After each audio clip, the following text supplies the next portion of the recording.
Dan dalam keadaan sebagai manusia ia telah merendahkan dirinya dan taat sampai mati, bahkan sampai mati di kayu salib. Itulah sebabnya Allah sangat meninggikan dia dan mengaruniakan kepadanya nama di atas segala nama, supaya dalam nama Yesus bertekuk lutut segala yang ada di langit dan yang ada di atas bumi dan yang ada di bawah bumi, dan segala lidah mengaku Yesus Kristus adalah Tuhan. Nah, peristiwa penyaliban dipandang oleh orang Kristen sebagai peristiwa yang ajaib, seperti yang tercatat di dalam Alkitab. Tapi pada dasarnya salib itu memiliki sejarah yang kelam. Karena apa? Ya memang isi atau tradisi cerita dari salib itu muncul yang memang ekstrim, mengerikan. Dan ada kerajaan Persia di Perjanjian Lama, itulah yang memunculkan salib pertama kali. Jadi orang-orang yang berdosa mereka akan gantung, akan paku di sebuah pohon. Dan ada pandangan Yahudi menganggap salib sebagai lambang penolakan bumi dan surga. Jadi katanya orang yang disalib itu adalah orang yang berdosa.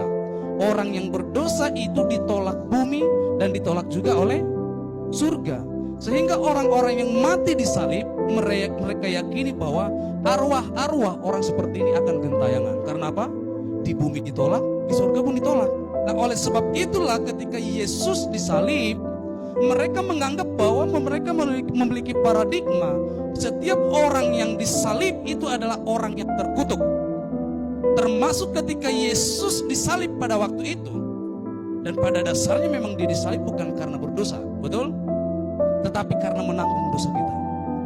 Saya pernah belajar begini, pernah baca buku bahwa ternyata kalau orang tradisi mereka itu disalib, mereka itu sengaja disalib di pinggir jalan. Karena apa?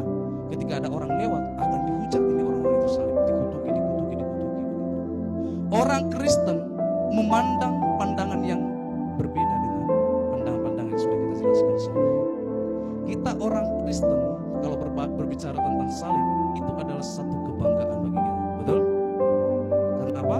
Karena melalui salib menjadi media di mana kita menerima keselamatan. Nah, kalau ada pertanyaan seperti ini, mengapa Yesus harus disalib untuk menebus kita? Kenapa bukan dengan cara lain?